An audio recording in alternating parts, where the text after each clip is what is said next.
नमस्कार. जिममध्ये व्यायाम करताना 30 वर्षीय पैलवानाचा हार्ट अटॅकने झाला मृत्यू. 8 दिवसांवर होते लग्न. सविस्तर बातमी पुढे पाहण्याआधी चॅनलवरती तुम्ही नवीन असाल तर आपला आरजी मराठी न्यूज चॅनल जरूर सबस्क्राईब करून घ्या. कुमार महाराष्ट्र केसरी पैलवान विक्रम शिवाजीराव पारखी, वय वर्ष 30. हा जिममध्ये नेहमीप्रमाणे सकाळी व्यायाम करत असताना त्याला अस्वस्थ वाटू लागल्याने त्याला थेरगावातील खाजगी रुग्णालयात दाखल करण्यात आले. मात्र डॉक्टरांनी त्याला मृत घोषित केले.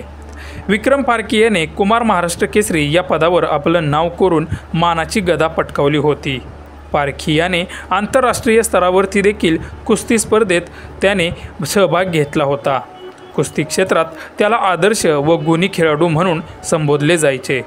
झारखंड इथल्या रांचीमध्ये राष्ट्रीय कुस्ती स्पर्धेत त्याने ब्रांझ पदक मिळवले होते. अशा अनेक नामांकित कुस्ती स्पर्धेत माणगावचे आणि मुळशी तालुक्याचे नाव विक्रम पारखी याने उंचावले होते. त्याच्या जाण्याने संपूर्ण महाराष्ट्रातील कुस्ती शौकीनांमध्ये शोककळा पसरली आहे.